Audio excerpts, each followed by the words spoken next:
you hear me? Can I have your attention, please?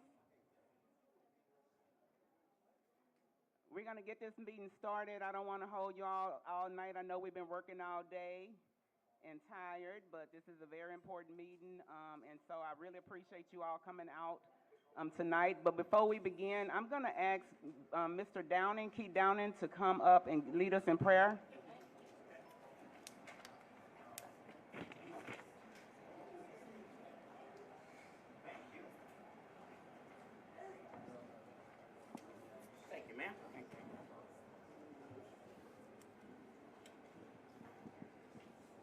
Everyone, let us bow our heads.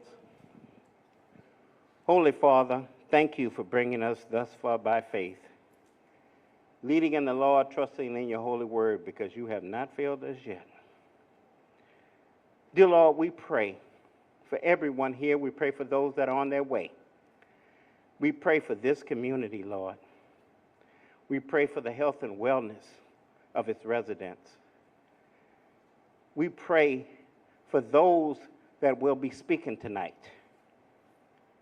We ask, dear Lord, that all information will be acceptable in thy sight. We ask that, Lord, please bless our children, our seniors, our single mothers, our families, the entire community, but not just this community, our communities. Dear Lord, we ask that once we meet, please be with us out here in this world. Help us to get safely back to our destination. We ask these blessings in your name we pray. Amen. Amen. Amen. Thank you, Mr. Downing. And again, thank you everyone for coming to this very important meeting. Before we begin, I want to just recognize some folks that's in the room, our elected officials. We have Councilmember Sally Alcorn. Thank you for coming out. We have our Councilmember Willie Davis. We have Councilmember Ramirez. Representative from Councilmember Plummer's office. We have a representative from Councilmember Carter's office, excuse me. And we have representative from Congresswoman Sheila Jackson Lee's office. And a representative, Mr. Abner Lyons, from State Representative Harold Dutton's office. Did I miss anyone? No. So great. So we got leaders in the room, huh? Oh, we got who? Oh, PJ. Who's? Oh. Oh, well, you see who we have at the podium. And so eventually these are our guests, County Attorney Christian Menifee, who will be speaking to you about the intent to sue and just the partnership and the conversations that we've been having with EPA. We have EPA representative, Ms. Casey Lockett. Yeah. We have Director Williams with the Health Department, the City of Houston Health Department. And then we have Union Pacific Richard with, Union Pacific, you back there. You gonna come up here? I know I can't pronounce his name. I'm really bad with names. And then we got Trustee Daniels. I want to thank her for coming, who's been a fierce advocate on this issue. And again, thank you all for coming.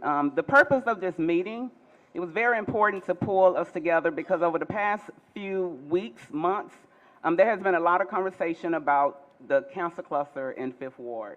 And over the past 2 weeks, there's been a lot of misinformation, misunderstandings, confusion. And so I felt it was important that we bring everybody, the community, the state leadership, our county leadership, our city leadership into the one room and be able to outline what we have done so far up until this point, and so that we collectively as a community can move forward with the plan in the future, right? And so, so what I've done was I've asked Director Williams to actually outline from the time that he's learned about this cancer cluster. I think it was in 2019, where he started doing health surveys in the community, and so he would just go more in deep depth on that, as well as what his office has done since then, and of course, as I mentioned, County Attorney Christian Menifee will talk about what he's done, and then EPA will discuss the testing and other community outreach efforts that they're doing within the community.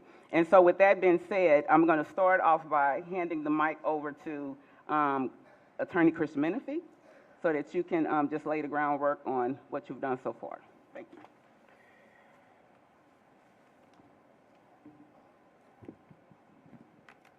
Good evening.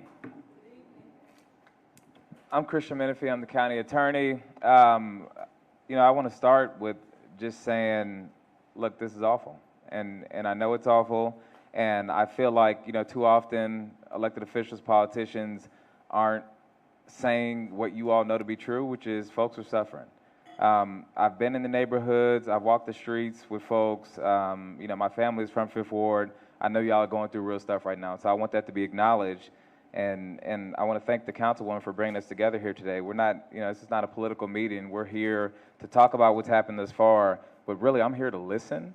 I'll tell you a little bit about why here in a little bit, but I want to know from y'all what y'all want to know, when you want to know it, so that we can continue to make sure that y'all are being informed. I can't imagine if somebody in my family was dealing with an issue like cancer and I wasn't able to hear from people about why this stuff was happening.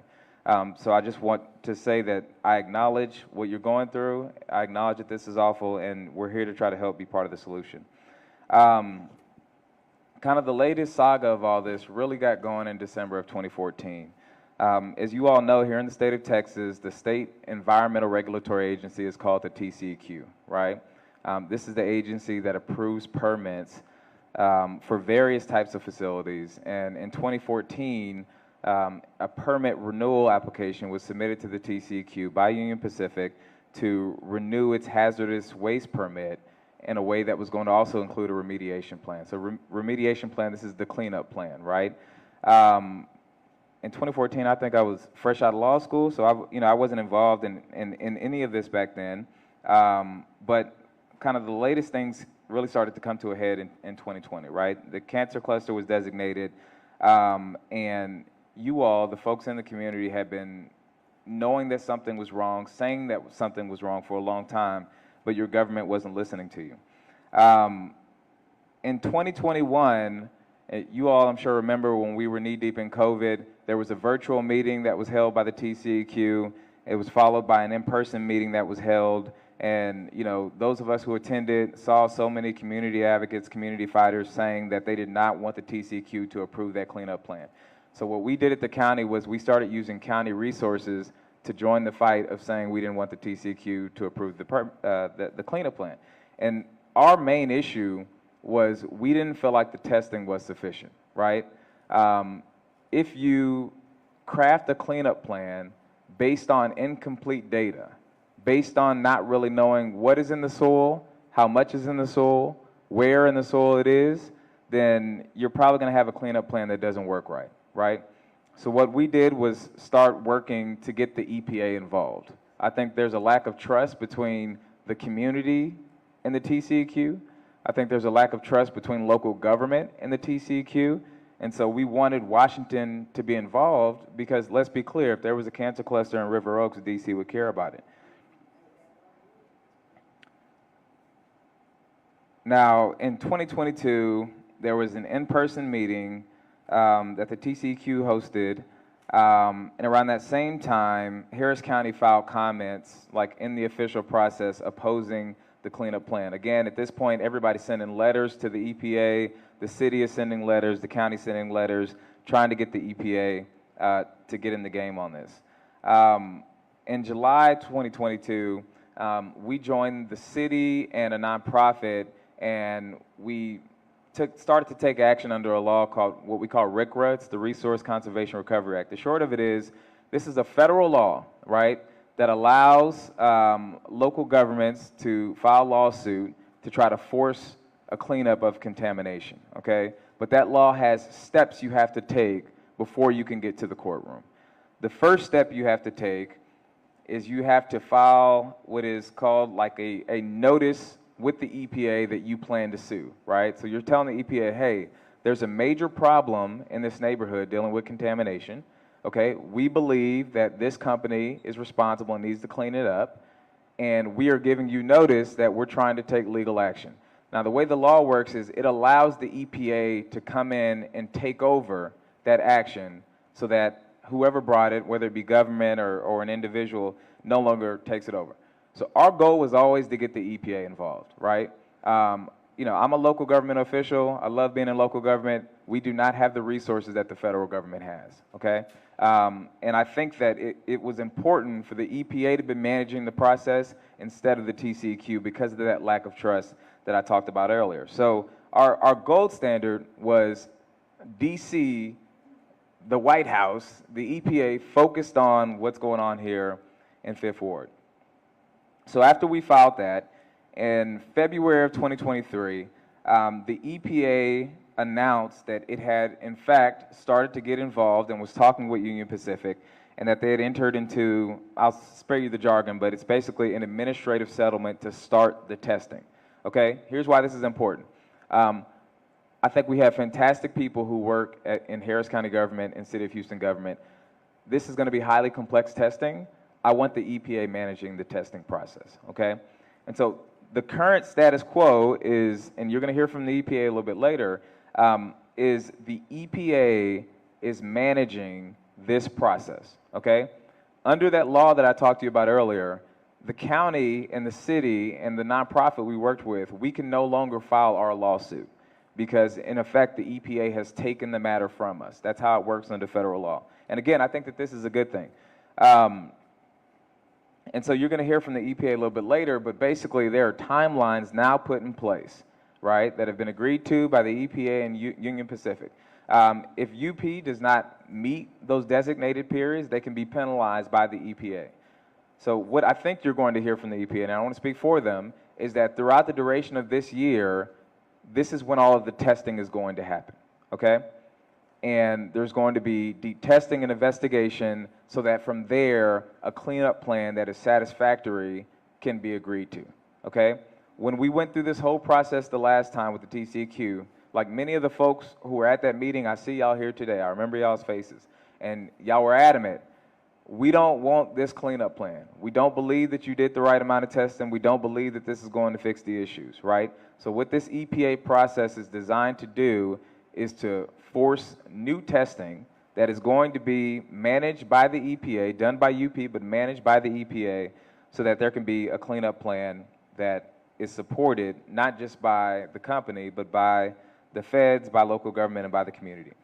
Now, at the same time, the EPA is managing a community engagement process, all right, which includes an advisory group that, in part, is supposed to have representation from the community, right, so that y'all are at the table, getting regular updates on the issues and being able to weigh in. I understand that the initial meeting, it was off to a rough start, right? I've heard feedback from the community about that. And I trust you're going to hear from the EPA a little bit later about that community engagement process. But here's why I'm here. I run the county attorney's office. We file lawsuits, right? That's not all that we do, okay? I'm here today because I want to hear about how often y'all want updates, what you want updates on. And even though the EPA is driving the ship on this, I want the county to be right here doing whatever we can to make sure that y'all have the information that you need, to make sure that y'all's voices are being heard, and to make sure that y'all have advocates in the room. So, you know, I look forward to hearing from these folks, but after that, I really want to hear from y'all, just about like how we can better ensure that y'all are actually getting the information that you need. So I'm going to turn it back over to the councilwoman, but I'm happy to be here with y'all tonight, and I look forward to hearing from you. Thank you, Christian Menifee. So now I'm going to ask Director Williams to come up to give you an update. And these updates are important because some people, you know, is not clear on what's happening, and I've been hearing that a lot for the past month. And so, you know, giving folks updates on where we at right now, and again, that'll give us a sense on how we move forward. So here you go, Director.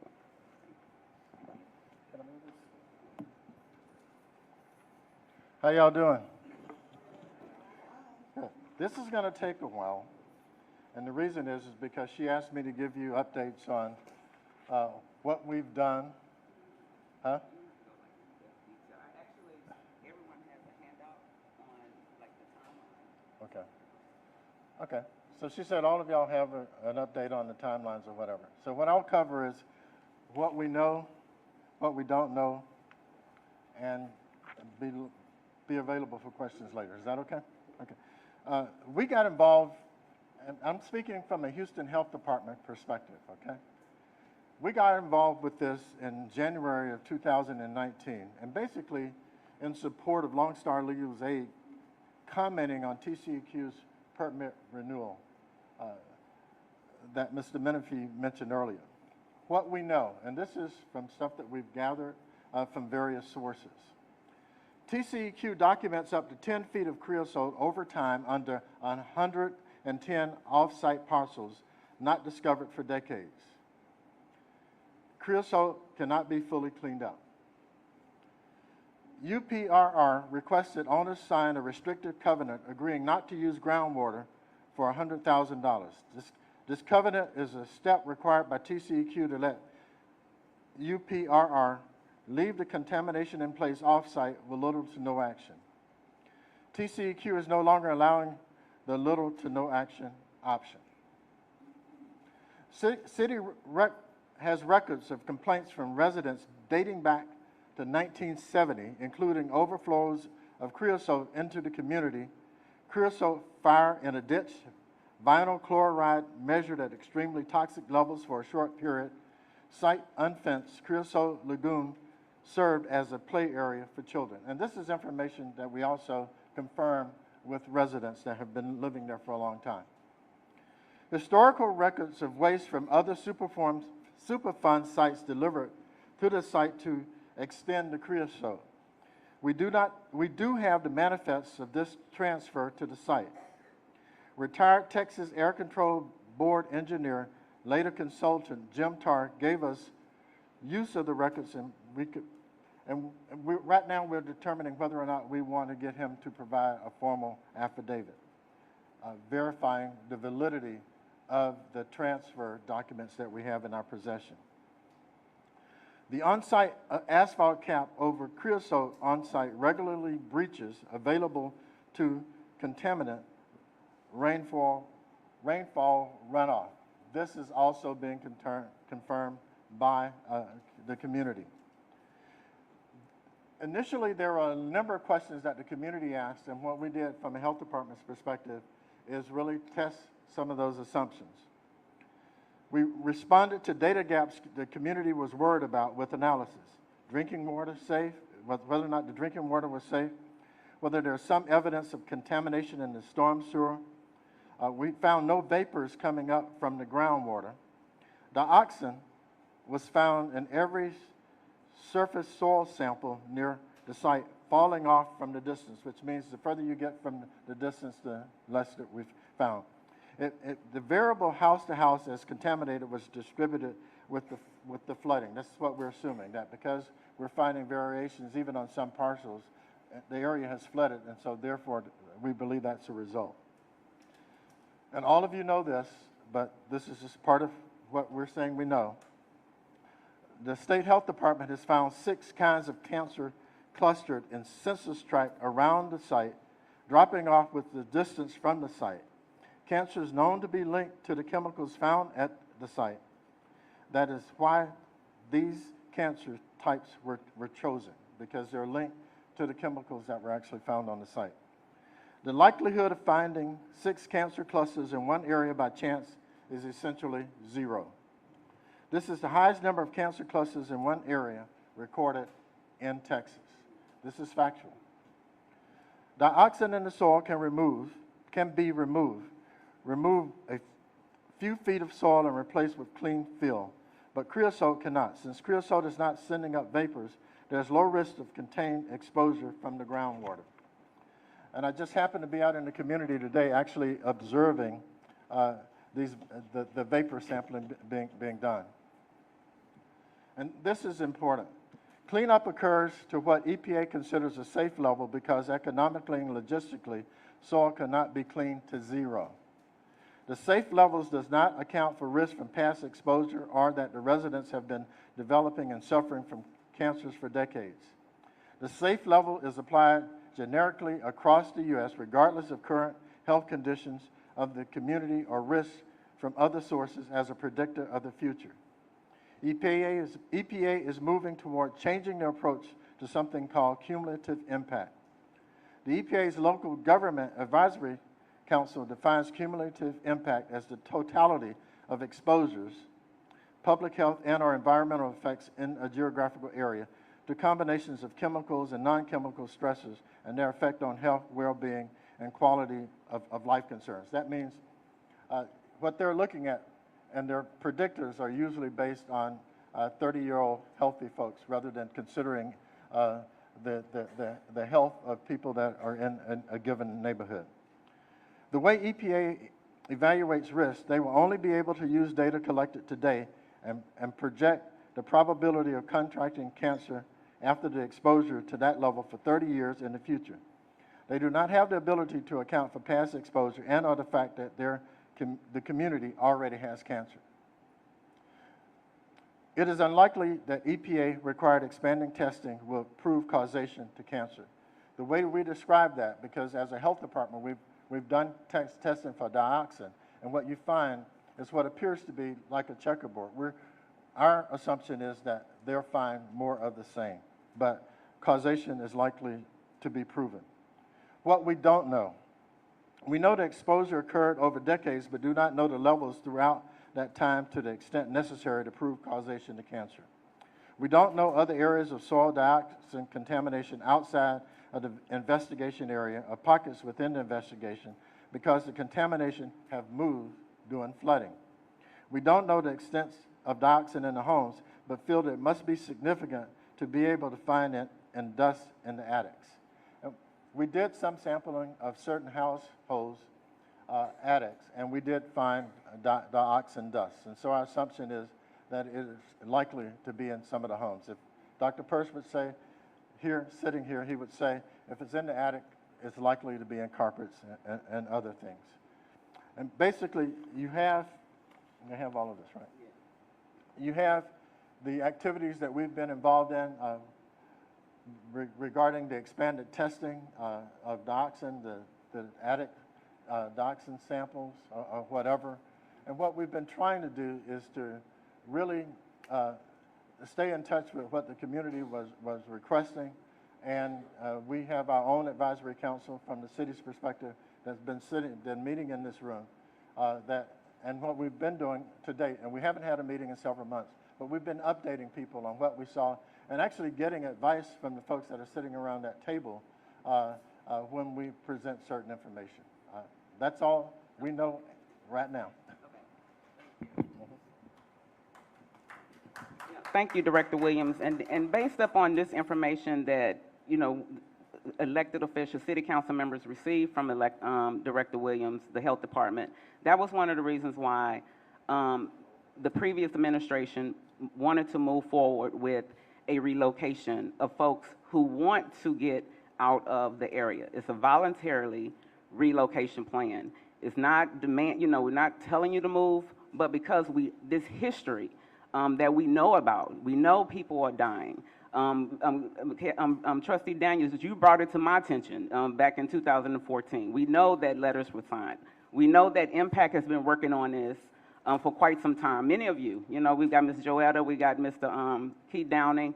So the relocation is not been pushed. We're not trying to push it on the residents. If you want it, we just want you to have an option to feel safe. If you want to go somewhere else, you can go somewhere else. If not, we need to come up with other options as well. If it's tearing down your house, I don't know. I'm just throwing some things out. But we have to come up with other options where people can stay within their neighborhoods if they want to stay in their neighborhoods. But right now, what we have, based upon the information that we have, is that the land is contaminated until EPA testing is complete. And we don't know when that testing is going to be complete. But based upon the data that we have, that the land is contaminated. I mean, it's obvious. So with that being said, I'm going to give the mic over to Ms. EPA rep, Ms. Casey, so EPA can give us an update on what they're doing, and then eventually I'm going to turn it over to ask Trustee Daniels to come up and give her just give a few words, and then we got Ms.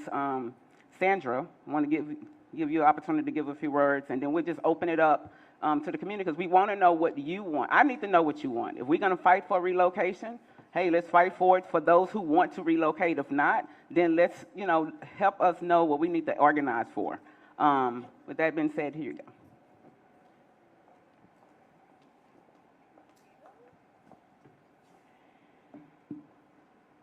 Well, good evening, everybody. My name is Casey Luckett-Snyder. I am the EPA project manager who is overseeing the Union Pacific Railroad removal site evaluation. Whew, that's a mouthful. Thank you for having me. Thank you to Councilmember Jackson for inviting EPA to speak tonight, for Director Williams at the Houston Health Department, and for Christian Menifee at Harris County Attorney's Office. I want to say at the very beginning of this that I so have appreciated the partnerships that we have formed over the last several years between EPA, Harris County, and the City of Houston. They are instrumental in the work that EPA is doing now in the 5th Ward, overseeing and directing Union Pacific's conduct of the removal site evaluation. So removal site evaluation is a big long term to describe an investigation. So Christian mentioned that earlier, well, now it's 2024. Early last year, February in 2023, EPA and Union Pacific Railroad entered into a legal agreement.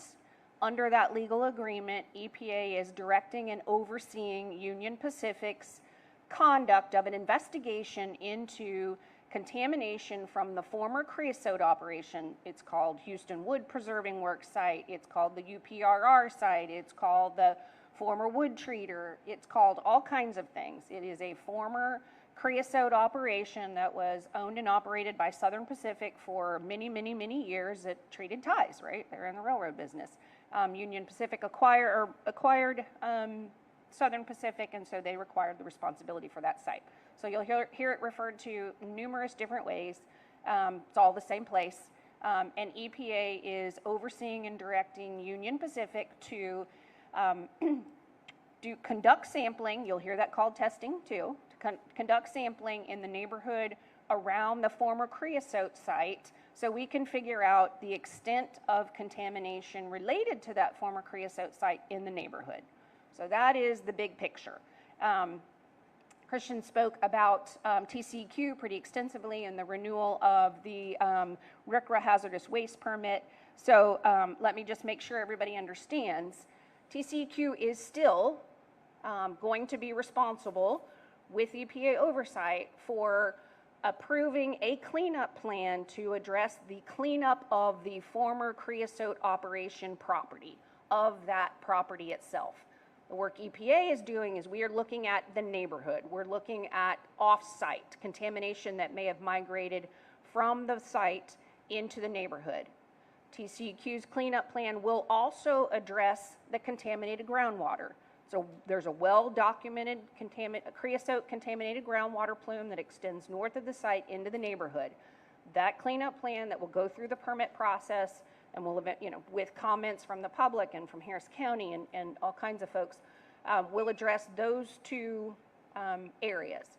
EPA's work is focused on the neighborhood surrounding that former site because we want to make sure we are using all the tools in our toolbox as an agency to address any potential contamination that may have migrated from that site, from that former creosote operation into the neighborhood. So there are 3 phases to the removal site evaluation or investigation. 3 major work activities, I should say, not phases. 3 major work activities that I want to cover, and I'm going to kind of cover the anticipated schedule for those major work activities. We've had several community meetings, and I thank you all. I know several people here. If I haven't met you, I welcome you to come to a future community meeting. We've had 3 or 4 of them now.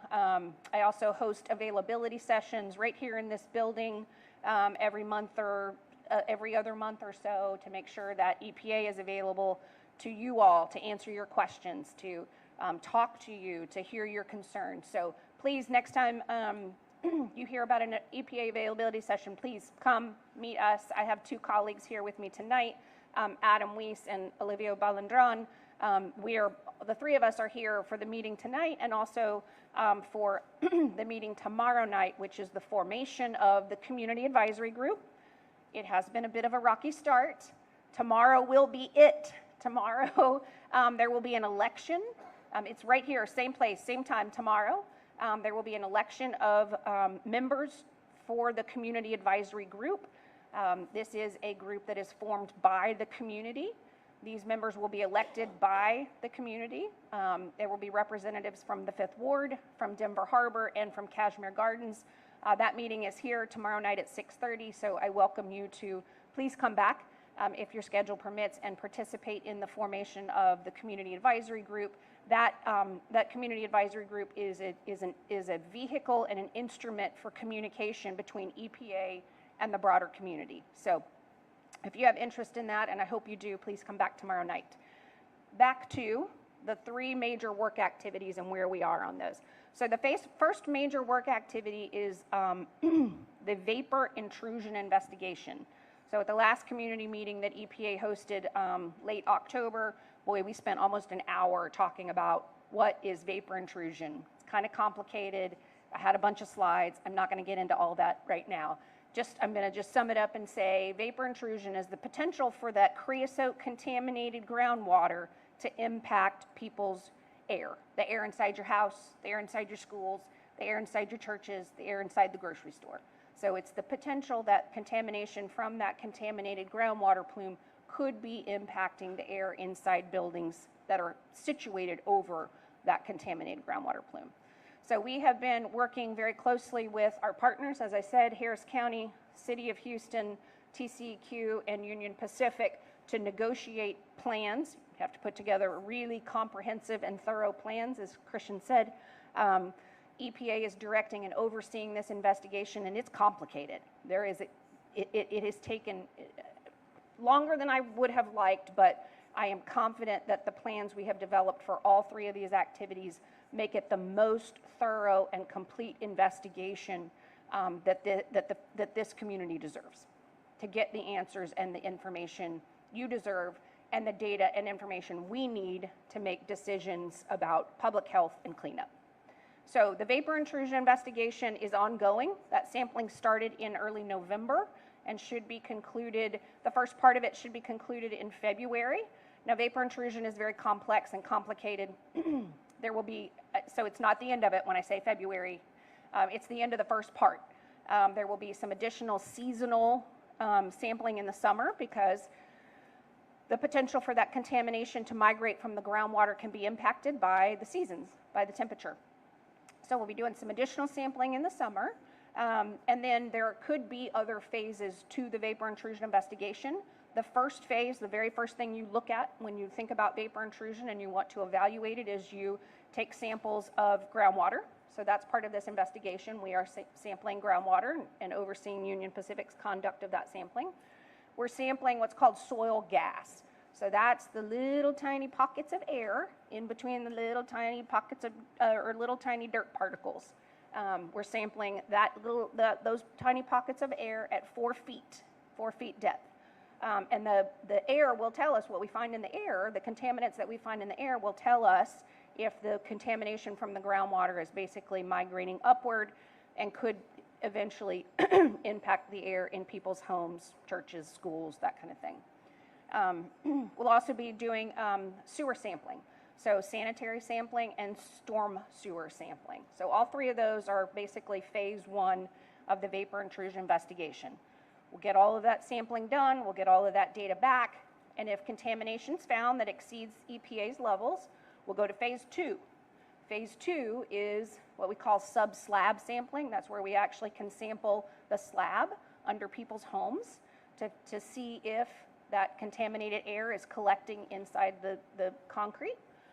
Or we can do crawl space sampling. I know there's a number of homes and other buildings built here that are on pier and beam. So we can do sampling of the air right underneath those homes.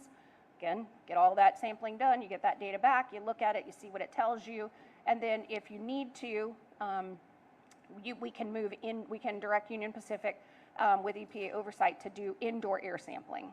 Indoor air sampling is hard, very, very hard and very, very complex. And it changes all the time. The air inside your home, the contaminants in the air inside your home change every hour of every day. And so that's why that's the very last phase. We don't just start sampling in people's homes because it's hard. And you have to move all of the potential sources of contamination out of the home. You have to let it recalibrate, and it's hard. So that's phase 3. Okay, let's see. The second part of the investigation that we are directing and overseeing Union Pacific to conduct is what we call a background study, and they're also doing sampling on site on the former creosote operation. And the purpose for those two sampling data sets is to tell us what the contaminants are, and then so we have something to compare to when we get to the third major activity, which is the neighborhood soil sampling. So we have to have something to compare to, and the background study and the on-site sampling give us information and give us data about what to look for in the neighborhood. So the sampling related to the background study and to the on-site sampling that's on the Union Pacific property where the former creosote operation operated for years and years, that will begin in March, and it'll take 4, 5, 6 weeks, something like that, to finish that sampling. We will then begin the sampling in the neighborhood. So we have targeted, EPA has identified, and we are targeting 342 property parcels for our initial focus area for this investigation. And so those 342 property parcels will be sampled. We'll be collecting soil samples from those properties. And the reason why we targeted those initial 342 properties, as you can imagine, it's their proximity to that former creosote operation. It's where they are in the direction based on stormwater flow, based on wind direction. And so we very carefully crafted that initial focus area for the investigation. I will say that if you own one of those 342 properties, you have been approached or asked by Union Pacific to sign an access agreement. They have to have an access agreement to come on your property and sample, right? That's private property. I would encourage you, very strongly encourage you, to sign that access agreement to allow Union Pacific and EPA, because we will be doing sampling as well, and we will be overseeing every single day, every single sample that Union Pacific collects. So that allows us access. It allows Union Pacific to come on your property and collect that sample. If you have any questions, any concerns, I get it. I have a yard. I would want to ask a lot of questions too before I would allow somebody to come on my property and dig up dirt. But I would encourage you to please reach out to me, reach out to my colleagues at EPA, or reach out to Union Pacific. They've put together some information to share with you all. So that's where we are. I'm going to pass it back to Councilmember Jackson, and there you go. Well, thank you. Thank you. That was good information. So I'm going to ask Ms. Sandra to come on up. Ms. Edwards, I know you've been doing a lot of work around this issue with impacting Houston, and so just want to give you opportunity to say a few words.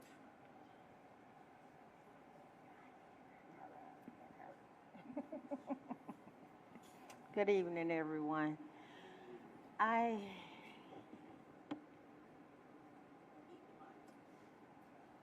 Eat the mic.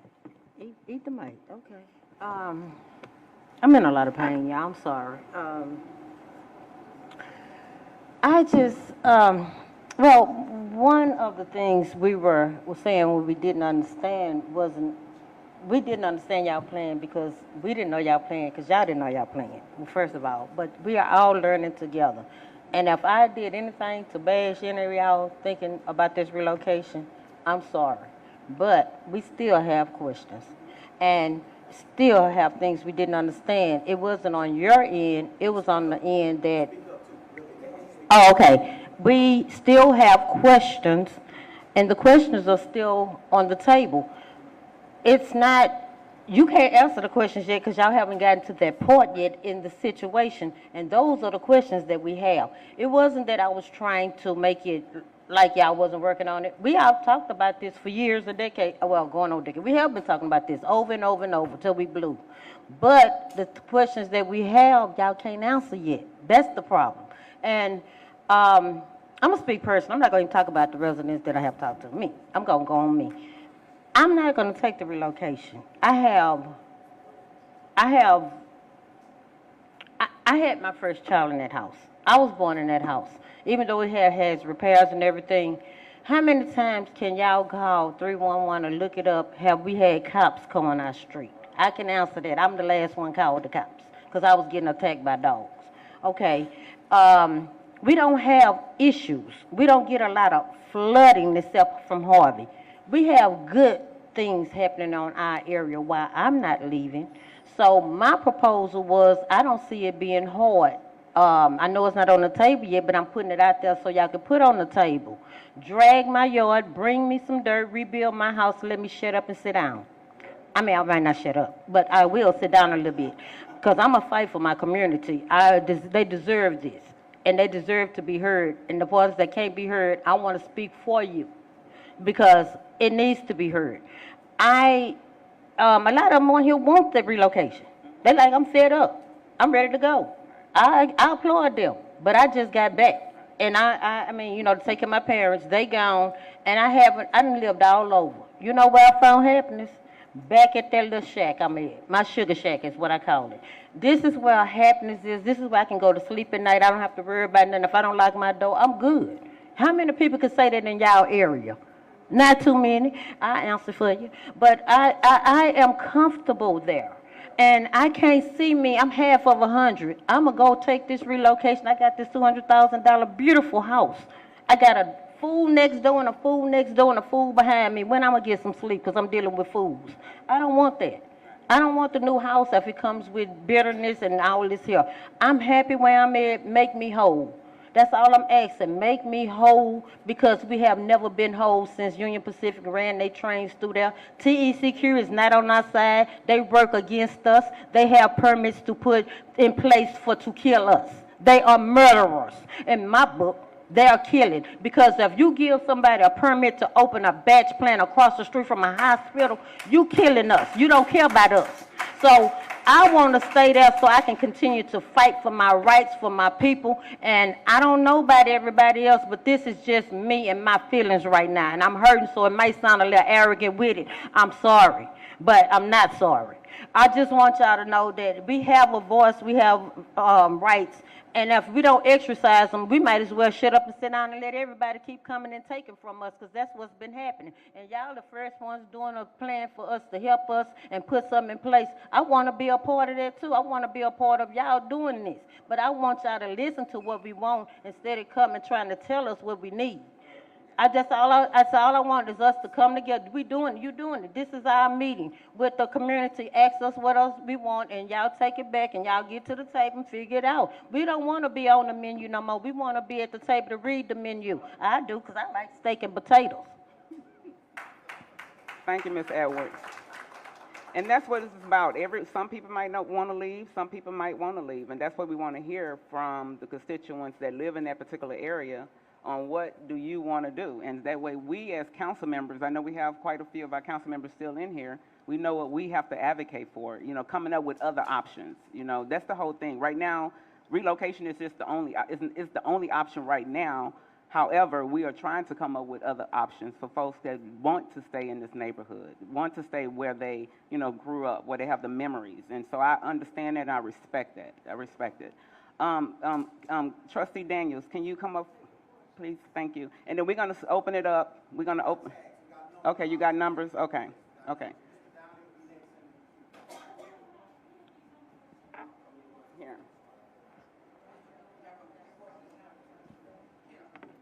And then we still have our guests, EPA, the Health Department, and Christian Menifee here. You can ask them questions, whatever, you know, you need clarification on.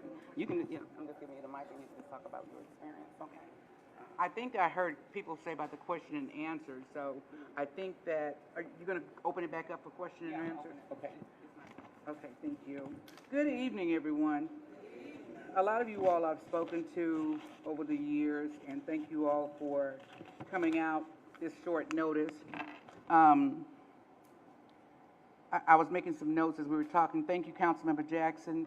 Thank you, Mr. Menifee, Christian Menifee, for igniting the flame and getting notifying EPA that we were planning on suing and working in collaboration. Thank you to the Congresswoman, who's not here, but obviously she's the one that called for the Cancer Cluster Review after we had been working on this since 2014. Thank you to Mayor Turner, because he too actually made the initial plans to try and relocate individuals, though, that wanted to volunteer. Thank you, Stephen Williams, for dealing with us, and you've dealt with a lot. Thank you, Casey, for dealing with us. We're not through with you yet. We got you tomorrow, though. Tag, you're it. Senator Miles, when I started working for him in 2017, he was available and started inquiring with TCEQ about what was going on. Where we are. In 2011, we started asking questions about why the railroad, UP, was cleaning off an area of their property, and they said that they couldn't build anymore. And I used the phrase like that was on Bewitched. What's that lady's name that was always looking out the window? Miss Kravitz. And so I was the Miss Kravitz of the time. At that time, I was standing on my back porch and I saw them moving equipment over on UP. Why was that important? Because, Councilmember Davis, I didn't see you back there. Why is that important? Because I knew we had just built our house in 2009. My mother has lived in that house almost all her life. My great-grandfather built the house that she lives in, back in 1912.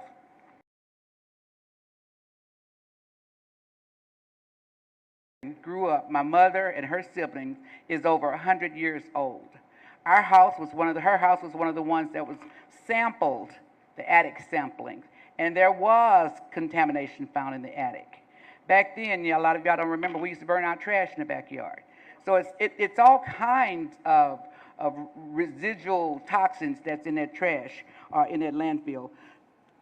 You know, as we reached out, the Hilliards on Salina, the Sheffields, the Rosagnons, the families that we know so well, so familiar with. Why do we know them so well? Because I've been there for 66 plus years. And we were able to reach out to people who have not lived there before, or have not lived there in many, many years. When we started this, we had a meeting right here in this room when I was super neighborhood president at that time in 2014. Joetta was here because she was the vice president. We brought UP here, and we were sounding the alarm. Y'all, we got issues with creosote, issues with creosote, issues with creosote.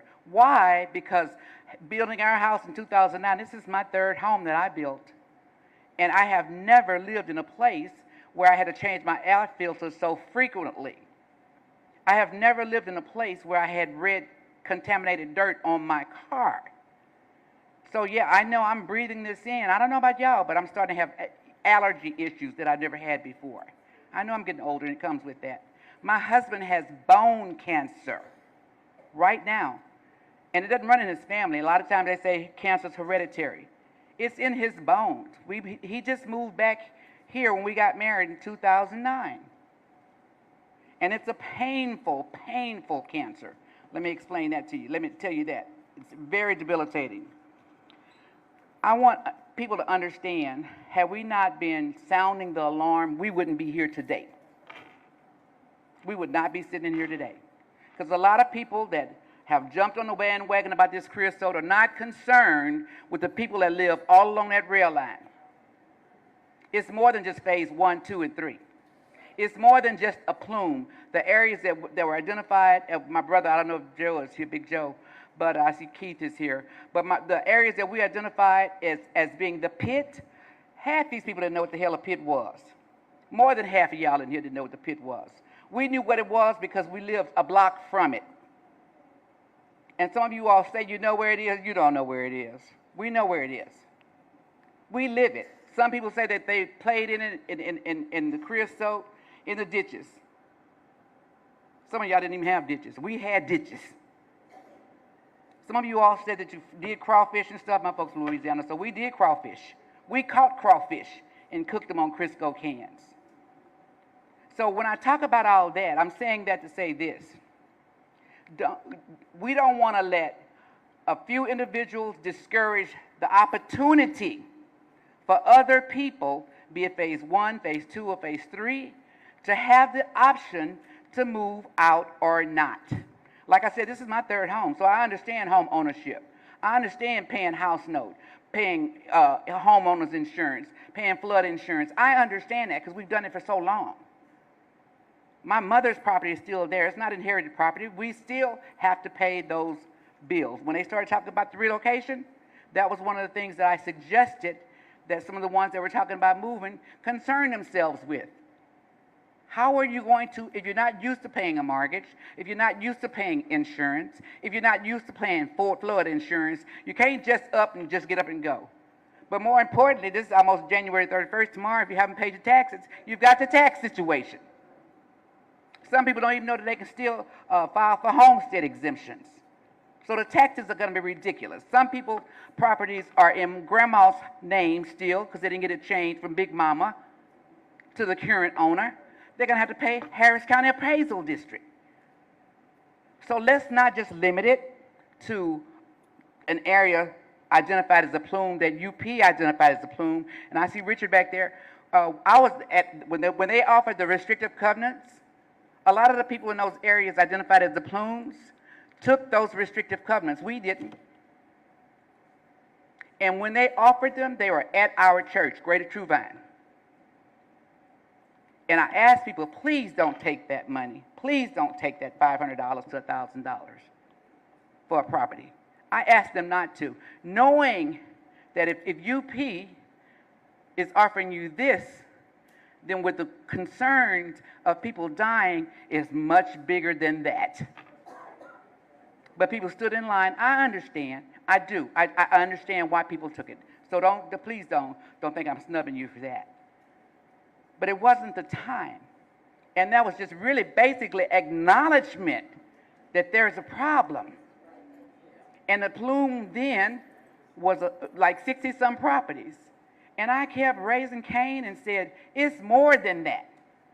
How coincidentally it went from 60-some properties to 101? That's persistence. That's not letting people feed you anything. And when we talk about the creosote and where it was processed and it blowing up, all that occurred, true enough.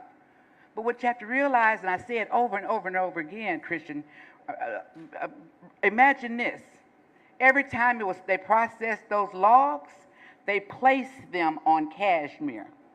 There was a solid area where they placed all those logs. And every time it was a hot substance. So every time they put the substance on top, that's, I don't know how many degrees, it's hot, hot, hot. So when they're stacking them, the substance on top does what? Goes to the bottom. And that's not in the area they identified as plumes. And I see council members standing up here, so that means I'm going too long. But I just want you all to understand the history of persistence. Impact them have done a good job. They've been on the ground. My brother, I brought a lot of people in when we first started trying to get people shouting this out, and we throwing it up in the wind, and then nobody grabbed it. But persistence, we kept saying it. Tamora Bill, Super Neighborhood. I was vice president of Super Neighborhood at that time, Alliance. I kept talking about it there. They didn't know what the hell it was. They said creosote, hell, and most people didn't even know how to spell it. But now everybody's talking about creosote. In the meantime, people are still getting sick and people are still dying. So don't settle for crumbs, y'all. Don't settle for it, please. Thank you. Thank you, Trustee Daniels. All right, so we're going to open it up. Speak, Mr. Downey. You have a question? Okay.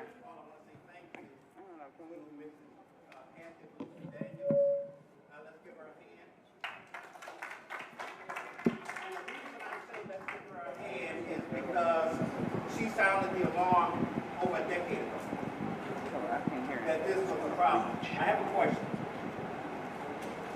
How successful has the EPA been to having the institutions such as churches allow for testing and sampling on their property?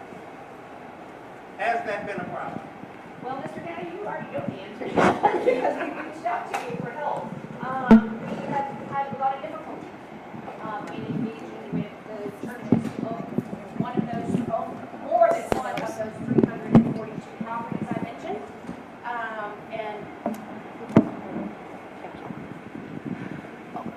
So EPA and Union Pacific have had a lot of difficulty in engaging with the churches and asking them. Union Pacific has approached them or attempted to approach and ask for them to allow for sampling. They own multiple properties. I think there are 16, 19, something like that, owned by local churches that are part of that 342. So far, the only church that has agreed to allow sampling is the Catholic Diocese. So I would encourage you, if you live near the former creosote site and you are a member of one of the very local churches who would be right there in that couple of block radius around the former creosote site, please encourage your church leadership to reach out to EPA if they have questions or concerns about the sampling, because it is critical that we get this sampling done, this testing done. This is the information EPA will use to determine if there's a risk and how we can form a cleanup. Without that information, we can't determine if there's a risk to people's health, and then we can't design a cleanup to address it. So if you're a member, I would encourage you all to encourage your leadership to reach out to EPA if they have concerns. There are 5. You might be on the spot here, but I think there are 5 churches. Mount Nebo. Yes. Charity, Macedonia, maybe that's the same one. There are 5 churches that own a total of about 15 or 16 property parcels. And Habitat for Humanity. The sampling tracks that you're having approved to do. I know what the samplings that you all are doing right now. Where are those samplings going? Are they coming directly to you all, or are they going to UP first and then to you all? So the legal agreement that entered into with Union Pacific requires Union Pacific to conduct and pay for the sampling. They have firms that they have hired to do that. We have worked very closely with them to design these very specific sampling plans. They are following those sampling plans. EPA has oversight. We have oversight authority, and we are in the field every single day documenting their collection of the samples. They send samples to their labs. We take what's called split samples of a certain percentage. We send those to EPA's lab, and then in the end, we'll be able to compare and contrast and validate the data. No, ma'am. The samples that Union Pacific is collecting under EPA oversight and supervision are going to Union Pacific contracted labs. The samples EPA is collecting are going to EPA contracted labs. The same lab cannot do the analysis because then you have no validation process.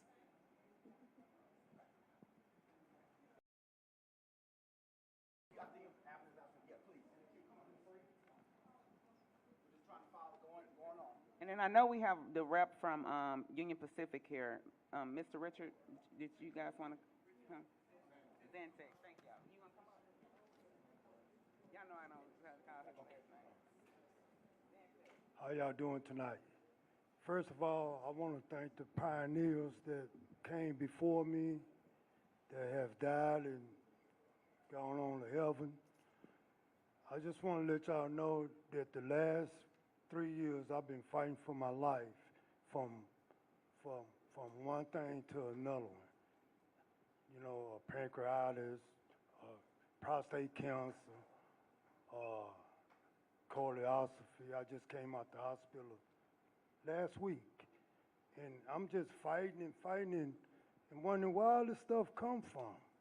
You know, when you have a disaster, I think that first thing you need to do is get them people out of there. They build townhouses all around my house this past summer. Dust flying everywhere. And they so disrespectful, it's a shame. Yeah, they just tear up everything. And I just want to, oh, my name is Gregory Joseph, I'm sorry.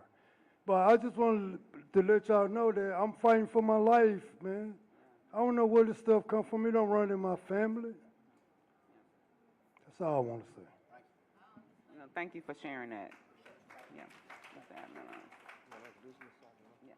Mr. State Representative Harold Dutton's office, Abner Lyons. Good evening, everyone. Excuse me.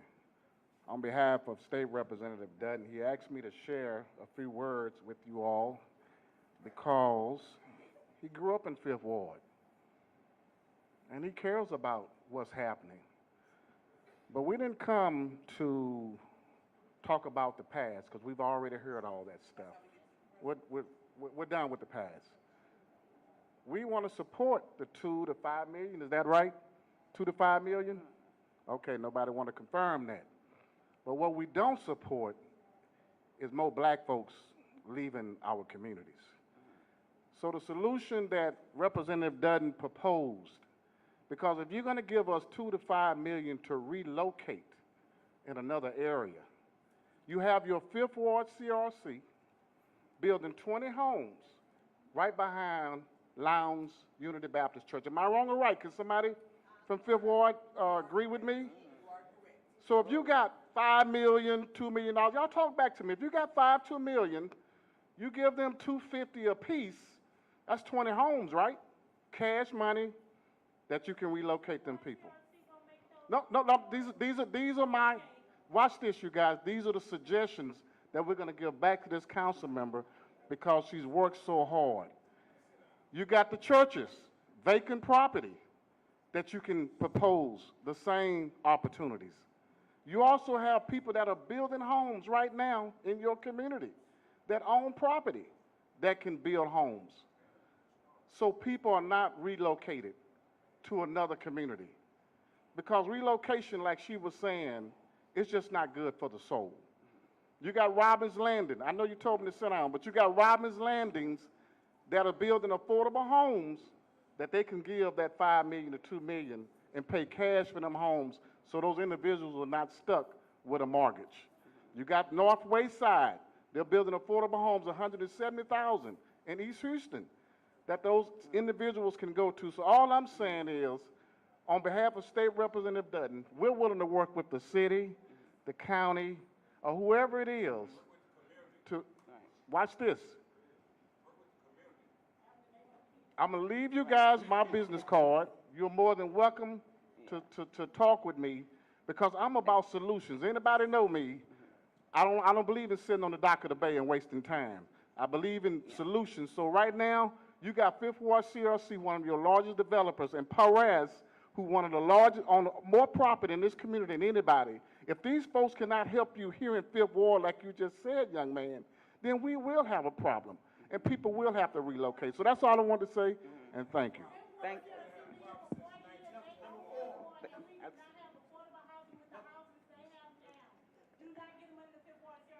Thank you for your feedback, Mr. Abner Lyons. Come on. If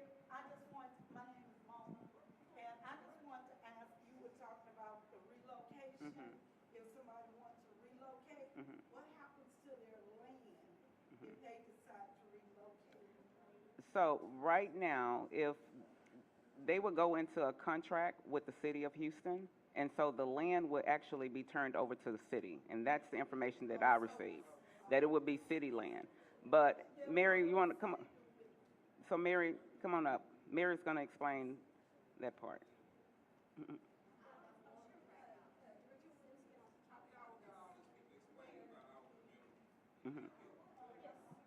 No, no. She wants to know that the land would be condemned. It would belong to the city, and the city would not build on it. There would not be anything else done on the land. For how long? For perpetuity. For what? Perpetuity, forever. Yes. They will get the land of where they move to. Yes. And then condemns. Yes. It's like what they're doing in Greenspoint, right? It's like what they're doing in Greenspoint. The city bought a lot of land in Greenspoint, and they condemned it because it flooded too often. So now it's just going to become detention, right? Land, and you cannot build anywhere there, right? So there's just properties in the city where it's just not feasible to land to build, because if it keeps getting flooded, and it becomes a liability. And that's the same thing where the city's exploring. I know I talked to the mayor's office today, and they're exploring how can we keep people from building, because it is not good for to have people living on contaminated land. Back number 1 in the queue, Ms. Kendra London. Ms. Kendra London.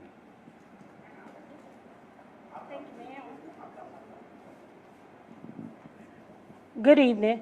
My name is Kendra London. I was born and raised here, still live here. So I'm here to speak on behalf of the residents who they lack knowledge. And the lack of knowledge always allows us to be reactive instead of proactive, and it also causes you to lose your land. So why would anyone with common sense if their family has purchased property and left the property behind to them in case of a housing crisis, because we're in a housing crisis now, in case of a housing crisis, move out of the community and give their land to the city of Houston, and then you never get your land back, or put it in the land trust, and then if you decide to sell your property, the city gets a portion of your generational wealth. That's legalized generational theft of generational wealth to me. They didn't work for that. So don't give your property to the city of Houston, to the land bank. First of all, research who's over that land bank. And what Abner just did right here was a commercial. That was a commercial for Fifth Ward CRC, and it was a commercial for Robbins Landing. Fifth Ward CRC has been in my community posing as a nonprofit organization for 40 years. And they are a real estate agency posing as a nonprofit organization. If you do not believe me, take time and go on HCAD and see how many properties they have and see how many of them are at market rate and not at affordable prices for those who have been living in historic Fifth Ward. Y'all can continue to come to these meetings and listen to these commercials. I speak from the truth. Robbins Landing, when I went to Kashmir to try to tell them about a community benefits agreement that they needed before that Robbins Landing go up, you know what Abner did? He said, sit down, Kendra, you're not from over here. So sit down, Abner, because you ain't from over here. So what I'm saying is, I'm just here to speak the truth. If we have 43, and if I'm here and I'm talking to my neighbors, I'm talking to my neighbors. So I'm here to tell you, research who you give what to, and if the land is contaminated. If you go down Lavender Street right now, if it's contaminated, who's giving out those permits to build $300,000 and $400,000 homes on top of this contaminated land? Who's paying attention to what's happening to us? Who's truly advocating for us? Nobody. And no, I do not live in where they identify the contamination. I don't. But what I will say is, if you're not a neighbor to your neighbor, we all lose. So pay attention to who's doing what to your neighbor, because you will be next. And we always next.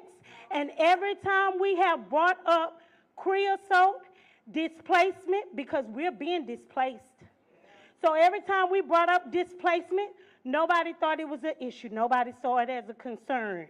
But now they're doing it so arrogantly. and quit thinking it's white people. White people funding it, don't get it twisted. But black people, they're going to make sure you destroy you. So find out who your gatekeepers are, because they in here too. They in here tonight. Thank you, Ms. London.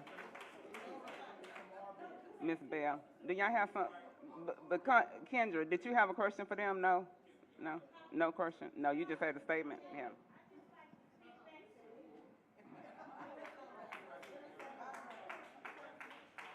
Hold on, my mini-me. Don't walk out that door. Don't you walk out that door. My mini-me. Now, I know you ain't. Why you think I'm here? I'm here to amen you. Hell, I done drove all the way from 3rd Ward to come over here to make sure y'all ain't in for TCEQ, or as I call them, we see, we screw. That's who they are. So I came over here. I mean it. I am so proud of you all. And Kendra is 100% right. Man, if you we perish for a lack of knowledge. So I literally wanted to come over here to show my support. When Kathy brought this up to me in 2011, at the time, I just couldn't imagine in such a rich culture, neighborhood. I mean, y'all done had some beasts come out of here. Barbara Jordan, I mean, Al Edwards, y'all have had some phenomenal, Mickey Leland. I was like, ain't no way they over there with UP using them as they dump site. So I am so proud. And Tarsha, you know, I called you. I don't know if y'all know, I'm on a little show called What's Your Point? And I talk about this issue to try to keep you all in the forefront because you all matter to me, parts of my heart. I am 5th Ward, include that girl over there, right there. And so I am just here to tell you all, listen to what Kendra is saying. Y'all got some people in here who give a damn about y'all. So I mean it. Tarsha, I'm glad you came. Christian, Stephen, I'm so glad. EPA, I'm very glad y'all here.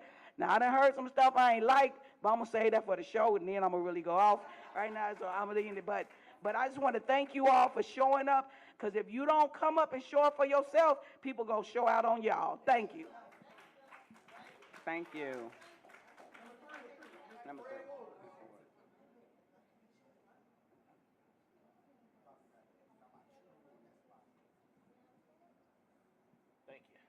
Look, mine is really a question. My name is Fred Woods. I'm the president of Northwood Manor Civic Club. Like Christian Menifee, I'm a legacy. My parents grew up in 5th Ward. My father, Atherton, E.O. Smith, Wheatley. My mother, I can't name her elementary school, but they met at E.O. Smith, graduated from Wheatley's class 68. I'm honorary. Like Trustee Daniels was saying, I didn't hear it, but I paid for my father's legacy, the land that he grew up on, all right? I want to know more about whether I should take a part of granting access. I am just down the street from Liberty Road off of Nichols and Clementine, and I need to understand, the house is gone. You can't do anything for my grandparents who died of cancer or cancer-related diseases, but I need to understand, there's a lack of trust. I feel it in this room, amidst us, but also with the government who should have protected us, who should have had our interests. So I don't want a commercial. You don't need to sell me. You can give me the facts. I can discern them for myself. But please give me the information so that I can take it back and really make that decision. I won't be available tomorrow night. That's my Civic Club meeting. But if you have an access agreement, I gladly take it with me so that I can consider whether or not to do that. Thank you, Councilmember Jackson, for hosting this, and thank you all for coming. And look, if anybody gets an access agreement and wants to sit down with the county attorney's office and just talk about it, I mean, we can't be your lawyer, but we will sit down and talk with you about it. And look, I'm happy to go talk to any churches or any community folks about the access agreements. Like, if they don't do the testing, we can't even begin to understand a cleanup plan. Like, the vibe I'm getting in the room is that folks are not supportive of the buyout programs. It sounds like most people I've heard talk are not trying to give up their land, and I completely understand that.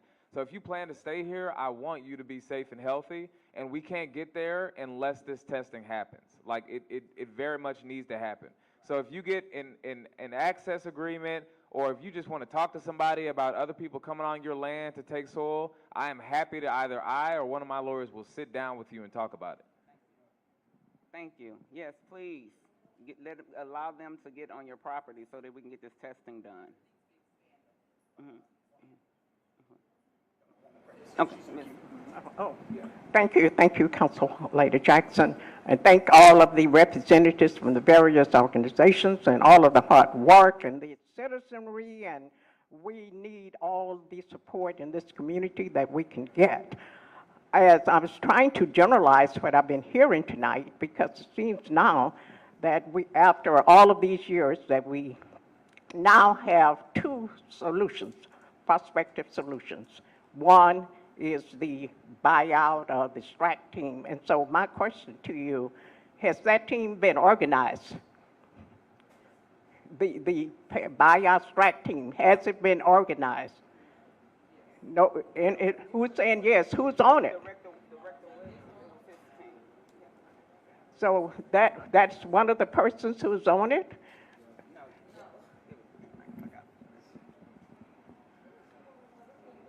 Uh-huh. Basically,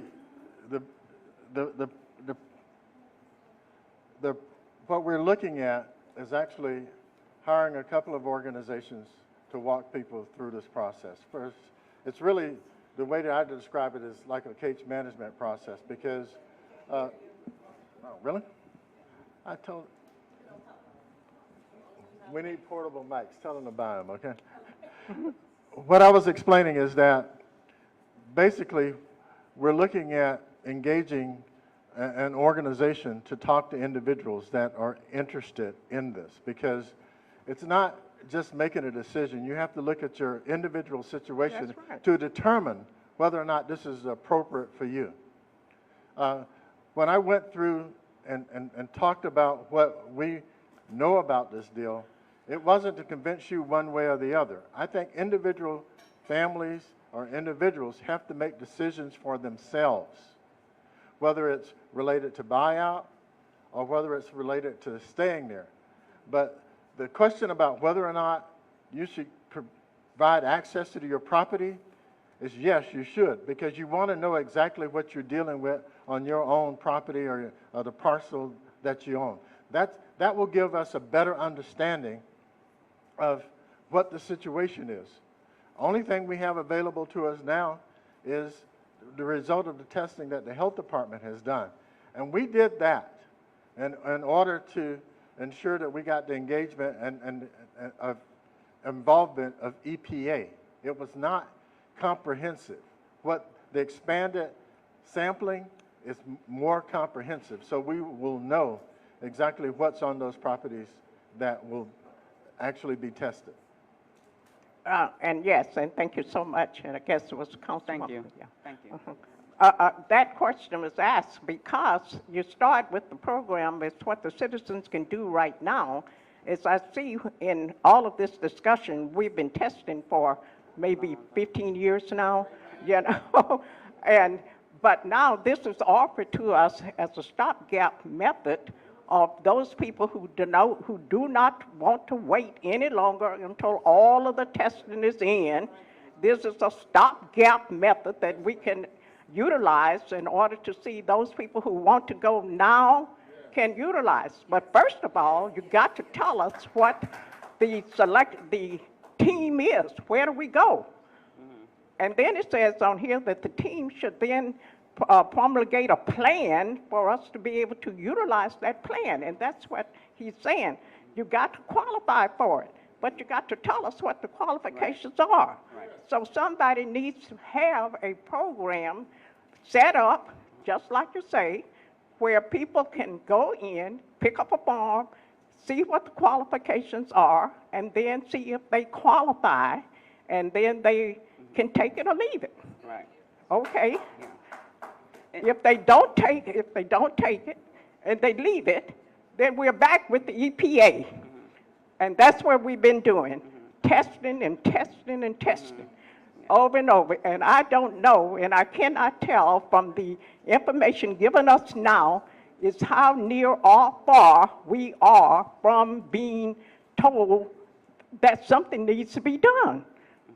And when we are told what is going to be done, or then are we going to take our properties and dig up the soil and put in more soil? What are we going to do to correct the problem? Right. Then we back to the same thing again, a buyout or condemnation. But something needs to be moved, and I don't see the EPA shaking it. Well, we do need to move along faster. We've been testing and testing and testing. And right now, there's somebody out there saying, urgently, get tested by the 29th. Who is that? I mean, there are so many testers in the area right now until we don't know who's testing and what they're testing for. Yeah, and that is kind of like really confusing to the citizens. So is APA then going to tell Union Pacific the creosote or the toxin level is so high they must do something? I don't think they've been given a lawsuit, have they? Have they been? Not by EPA. EPA has not told. Or the city, no.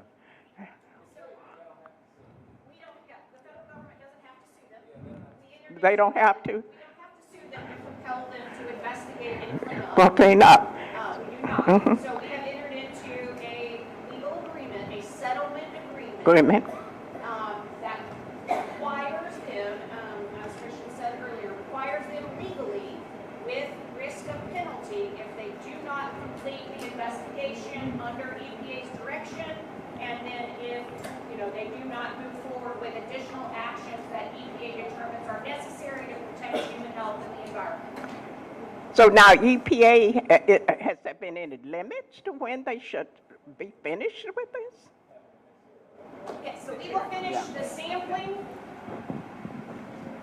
Union Pacific's conduct of the sampling under direct supervision and authority of the Environmental Protection Agency will be completed this year in 2024.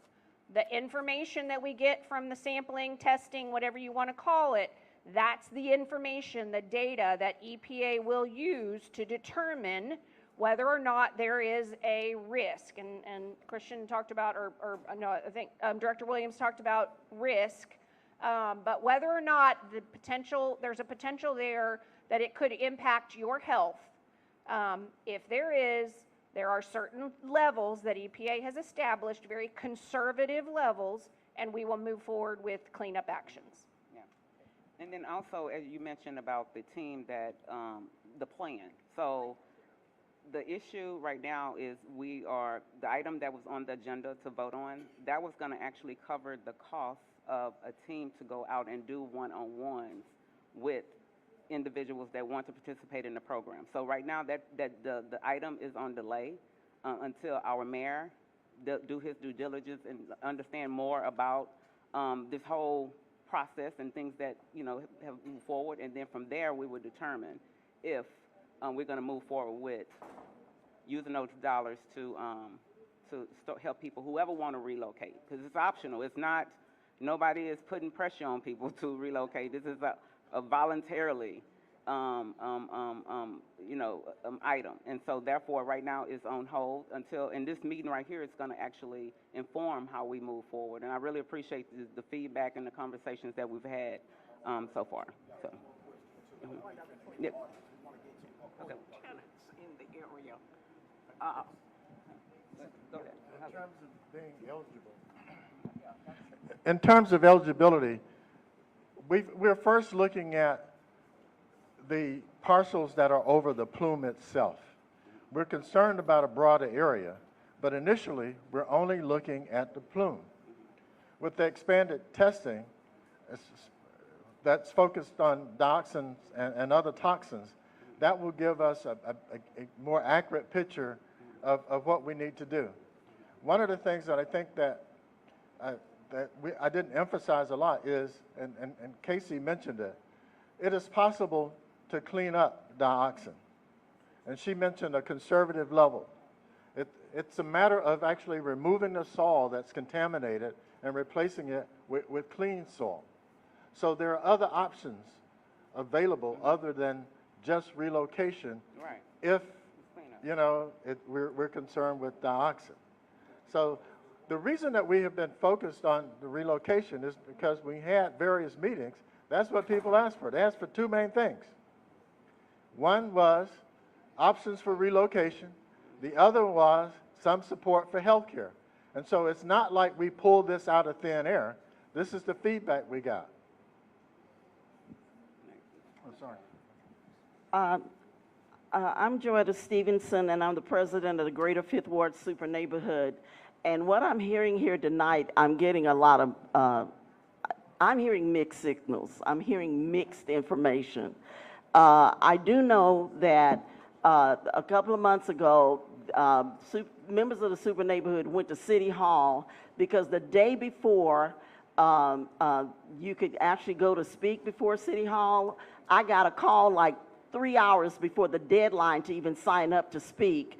And I was told at that time that there were 3 ordinances regarding the relocation, and within those ordinances, some of them were going to approve giving $750,000 to an entity for administration and management called, I think it was called Family Services.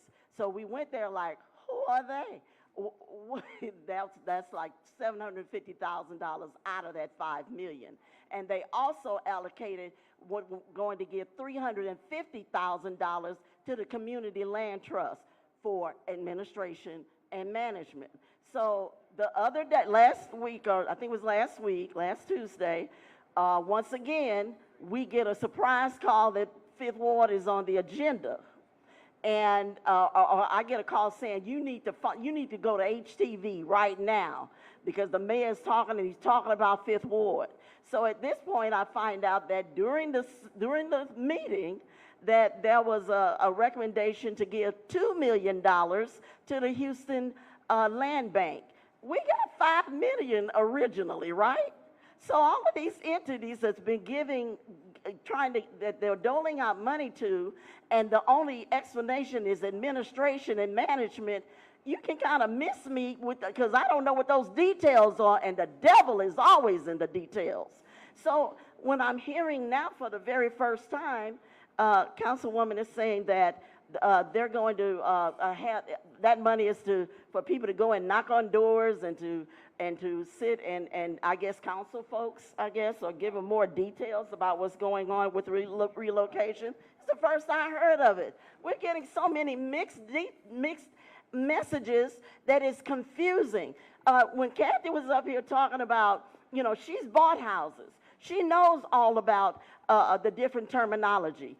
You're talking about a lot of people in Fifth Ward, they didn't buy those houses. Those houses were passed down to them. They don't know jack about buying a house.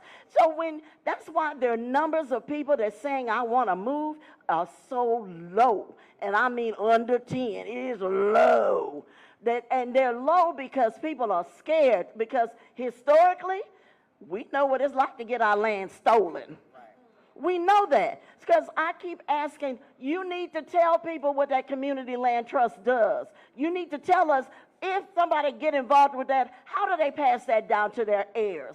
What does that mean?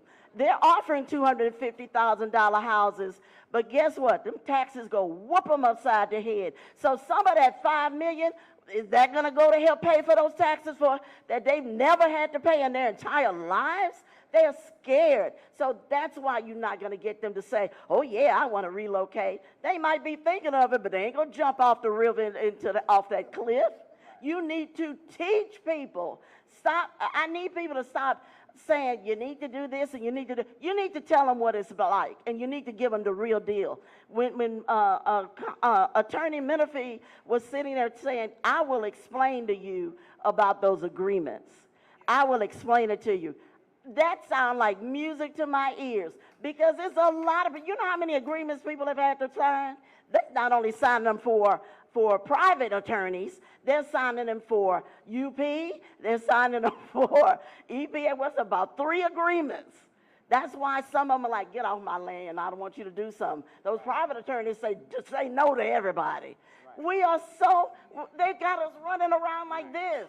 So they better train us before they start doling out our $5 million, which is now down to a smidgen.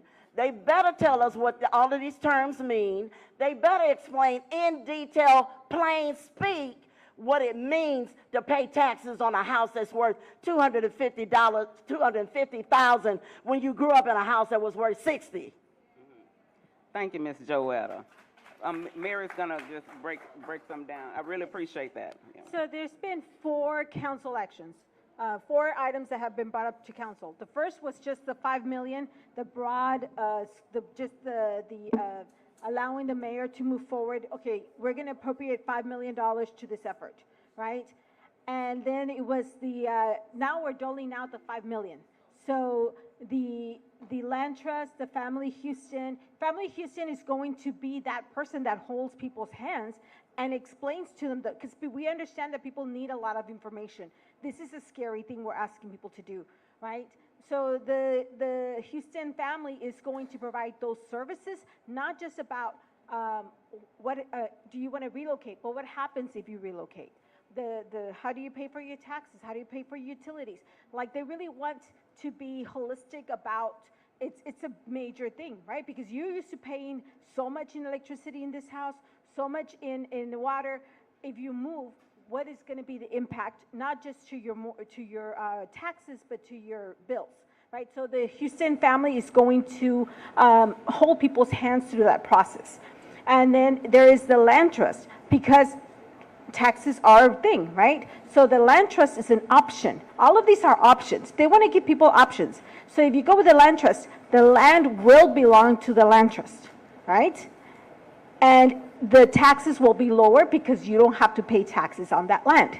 Now, if you're like, no, I want to own my land, then you have the Houston Land Bank, and then you also get the land, right? So it's an option you have. Nobody's going to force people to go with the land trust.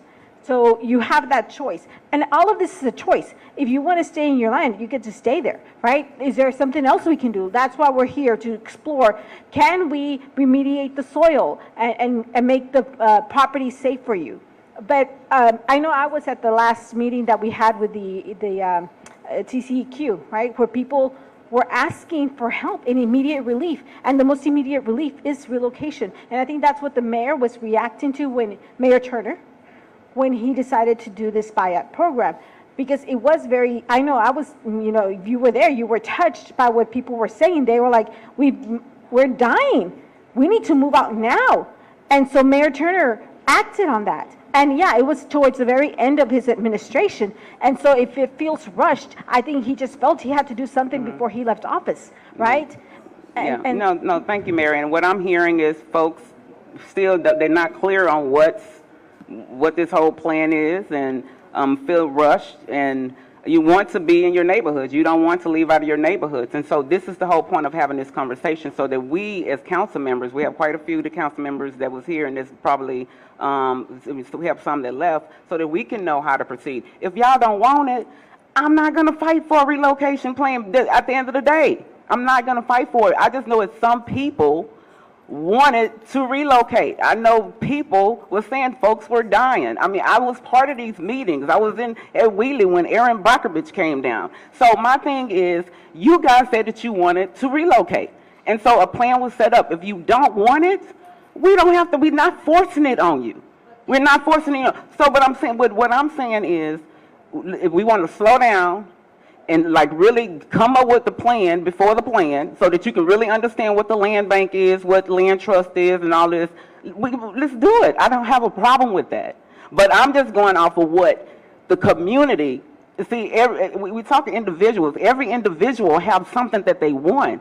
And I represent several individuals. And so it's like, if the individuals that live over there in the property want to live over there in the area, want to move, relocate, my job is to advocate for them, and so if the plan is not clear, let's slow down and let's make sure that the plan is clear. I'm okay with that. I just didn't want to stall it, because see, we still testing. We'll be testing into next year, and then in fact, about 4 years before anything happens. So my thing is, time is of the essence. As we keep slowing stuff down, then what happens?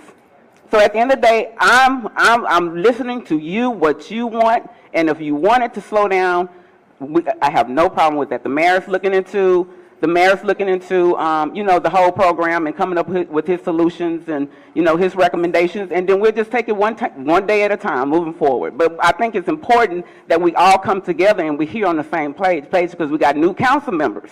We got Mr. Davis. We got that want to know what you guys want to do. And so that's why I pulled this meeting so that we're all in the same room. And when we walk out, I'm not going to hear you say, Councilmember Jackson, she didn't stand firm on it, she didn't fight for it. No, you said you didn't want it.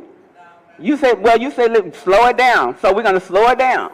You know, we're going to slow it down until we get more information. I'm okay with that because this is y'all land. My family grew up with slaves in the Moody Mansions and migrated here to Fifth Ward. So they were some of the first families, so I understand the passion that you guys have for the Fifth Ward area. So I'm okay with that. So I appreciate the conversation. I really do. Two more and we're going to close. I know we have Union Pacific here, and I want them to give an opportunity to, okay, Councilmember Davis, okay. Yeah, so I really appreciate the conversation, really do. And so we'll just slow down. We'll make sure that people are clear on what their options are, you know, because, again, I mean, in all transparency, workshops, whatever we need to do to make you feel, because we didn't live with it this long. So let's, you know, come up with a plan to make sure that everybody's on the same page before we move forward. I'm okay with that, okay? The plan is keep your property. That's the plan. Okay, but it's going to, yeah, keep your property. Let's get it cleaned up. That's what that date does say. October 2nd, 2022. That's right now. Yeah, I'm just showing him something. Just hold up for a second. We're going to talk about history. Because we are history. It ain't just started yesterday. So they just can't come in here and just get no little money here, little money there. Keep your property. This month alone, I had 4 friends pass of what? Cancer. This month alone, 4 a month, 4 in the neighborhood. That's not even 60 years old. 2 of them they hadn't even buried yet. It's gonna be this weekend. Died of cancer. They've been knowing this. Hey man, I got maps from 1941. When you see me come up here and speak, I got evidence. Just like I just showed this gentleman here. This is October 2022. I got the same shoes on. I got the same. See my shoes? Just hold up. You had your talk. Just hold up. I got the same shoes on, October 2022. What I'm standing by, creosote. That's on my property and behind my mother's house, right now. So don't talk about what's going on over here and over there and over there. That's those people's problem. We live right next, the only thing separated us was this line. I got it right here. That ain't lying. That's 2022, October 2022. I'm standing by creosote by my feet. That they won't come and touch. They won't come and sample. We already know what it is. I'm almost 60. That's how long I've been in it. So what the hell I'm gonna move for now? $5 million? What about my grandfather, my grandmother, that we swimmed in it, lived in it? Go where? Where you gonna go? What you gonna leave for? We keep having meetings, and the meetings steady getting smaller because people dying. What you gonna do right now? Harold doesn't know about it. Been knowing about it. Almost every council member that done been city council in our district knew about it. Here we got another one. She almost out. It's her last term. Then we're gonna have another one. Gonna be dealing with the same thing. You know, it's just like when they first came here, when they first came in and started building all these townhouses. We got some snakes that's in here right now that helped them try to buy our property. That's in here right now. When they first did the deal on Lavender Street and Liberty Road was a black guy, Paul Shankly, was an attorney. I got all that information. If you want to know something about Fifth Ward, I know it. Guaranteed. I'm going to have some evidence for them. I ain't going to just come up here and just keep talking and talking and talking. My mother ain't going to be here too much more longer. Been living in it. We've been living in it. What's the use keep talking for? Keep your property. When they first started this stuff, they had dump trucks so big I've never seen. They went 100 feet in the ground, taking that stuff up out the ground. Guess where they was taking it out the ground at? On my relative's property that they put up for auction that we didn't know nothing about. They got a fence all the way around it. I can show you a map of 1941, 1931, where my grandfather owned that property. But they started paying taxes. I started paying taxes. I just paid my taxes are higher now than my home taxes. In Fifth Ward. I paid $7,000. And it's contaminated. So I just keep on, what about that money? It's contaminated. Yeah, you give it to the land bank. The land bank got plenty of property in Houston. They dumping on it. I called Tarsha, and she came over, they dumped 60 loads of dirt that's probably contaminated on top of contamination. Everywhere in Fifth Ward is contaminated just because you got a plume here, plume here. This a real plume. This coming out the ground. That's live. I'm talking about, man, it's don't give your property up. Keep on fighting, because they like certain people to keep pushing and pushing and pushing until we all gone. They just come in here and take it like they did over here when they first started at my cousin's. They came right in. They everything else they'll put on the auction block. They didn't put that on the auction block.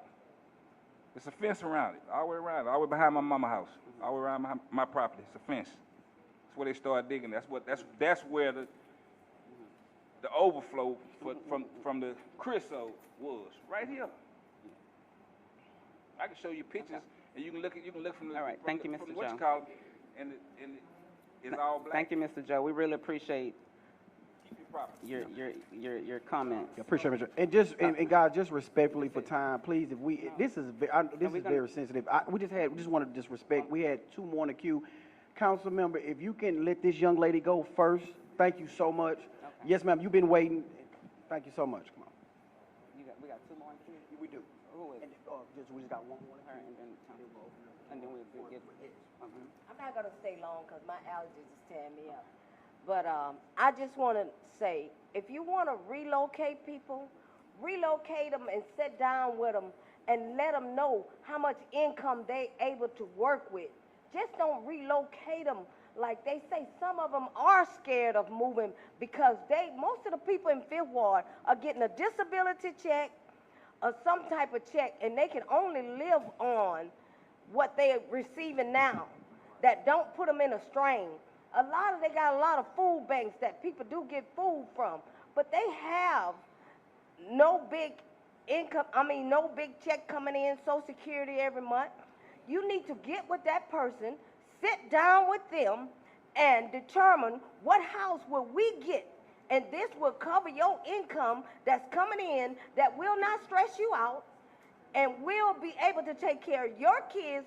Most of them have some grandmothers and grandpas are raising their own grandkids that will keep you in a comfortable space, and they probably will go for the buyout. If you can show them on a piece of paper, write it down, explain it to them that they can afford to live a decent life on this salary without having to be stressed out over what's going to happen if we move out of this neighborhood. And don't put us in a neighborhood where over there we don't have fees where we have to pay neighborhood fees to keep up the neighborhood or nothing like that. Yeah, the HO, you know what I'm trying to say right now, it's not there, but they can't afford HOA. We don't have that. They've never had that in the neighborhood. You just take care of your property, and it's not a tract house. And they got land around those houses. I don't want my house to be a tract house where if I sneeze, I'm going to sneeze on my neighbor. Because right now, if I sneeze, I'll have to say, hey, and they don't even hear me because we're too far apart. So I just want people to get together I don't care how many people they got to hire and sit down with each individual like they do when a person got rich and got a lot of money and want them to tell them how to, you know, Right. put it on paper. No, thank you. Thank you for your comment. Really appreciate that. All right, Councilmember Davis. Yes. I think everybody can hear me. Thank you, Councilmember Jackson, for your invite to all of us. I'm one of the new council members at large. I'm at large too. There are 5 of us, and my presentation, I want to thank all of those allowing us to come. I don't have a comment or an opinion. I'm learning. As Councilmember Jackson said, I'm one of the new ones that has been added to council. But I do have a question, and it's out of concern, because as I'm learning this, I have family members that live in the 5th Ward.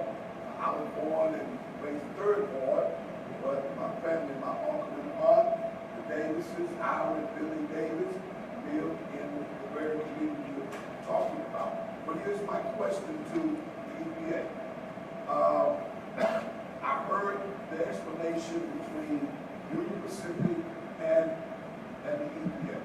My question is, when is the deadline of the testing is to be concluded? So I think for me, as a council member, I'm concerned because I'm at war. And I'm concerned about everybody, no matter what community you live in. So I heard all of the information, and as I said, learning, I just like to know what is the deadline between the two. Okay. So let me reiterate, the sampling testing for over the groundwater plume for the vapor intrusion investigation, which is there a possibility that that contaminated groundwater plume is impacting the air in people's houses? That testing is ongoing right now. It started in early November, and it will be concluded in February. The next part of the investigation will be the background study that I talked about, which is outside of the area of influence from the former creosote site. It's half a mile away in every direction, 20 different samples. That background study, and then some sampling that's going to happen on site on the Union Pacific property where the former creosote operation was, that's going to start in March. The sampling in the neighborhood, the 342 properties that I mentioned that are in close proximity to the former creosote operation, that will start in either very, very late March or April.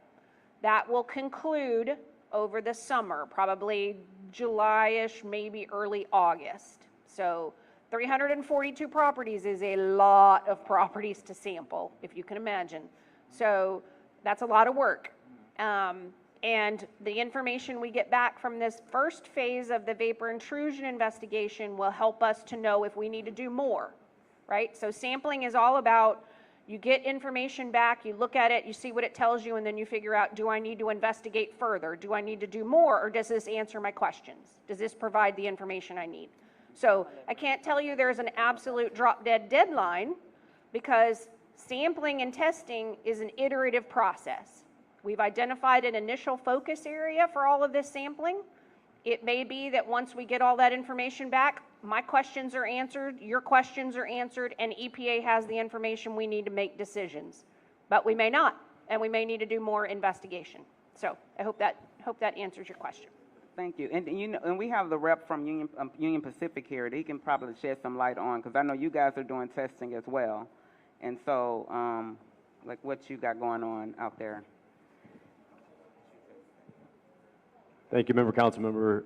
Appreciate putting this meeting together tonight. Richard Zentek, I'm Senior Director of Public Affairs for Union Pacific Railroad. I think, Casey, you did a great job of capturing our collaborative working relationship that we have with the entities that are present right here. We appreciate everyone's attendance tonight and want you to know that we are conducting the most robust testing taken in the neighborhood. We'll continue to work with the EPA and allow the data that has always driven our actions. Our team is here this evening. Again, feel free to reach out to me. I've got my card. If you need to contact me, we could share further information via the website that we have also created. And I'd also like to allow Tony Harrison with Edge Communications to share a few words as well. But thank you again, and again, we'll be here this evening to answer any questions you might have of Union Pacific tonight, or if you think of others, feel free to get my card and I can talk with you further. Tony, I'll let you share a few words too. Hi, good evening, everyone. Can you guys hear me in the back? Yes, great. My name's Tony Harrison, and as you heard, I am the president of Edge Communication, but I am here to serve as a spokesperson for Union Pacific to help bridge the gaps, the communication gaps, the misinformation gaps, so that we can get work done. I understand why all of you have a lack of trust. That is understandable, right? We've got to chip away at that to get the work done. We heard access agreements. That's called collaboration. We're going to need to come on your property for sampling and testing. So you'll see me, I'll be here. I'm a product of Fifth Ward. I will be here to collaborate with you so that we can take action and make next steps. And let me end with this. Union Pacific has promised me and all of you, they are committed to what they are responsible for. Wherever this testing and sampling takes us, those are the next steps that will be taken to bring permanent resolution to the community. I look forward to seeing you all as we continue this process. Thank you so much for that. All right, well, I think we're coming to the end of our meeting, but before we end, I want to give Ms. Aroba Harris an opportunity to come on behalf of Congresswoman Sheila Jackson Lee to have a few words, and then we'll wrap this meeting up. Again, thank you all for coming out. You know, good information. I got my marching orders, and so look forward to making sure these neighborhoods get clean, at least, you know? Thank you. Thank you so much to our council member. I'm going to wait till our trustee finishes. Thank you, Trustee Daniels.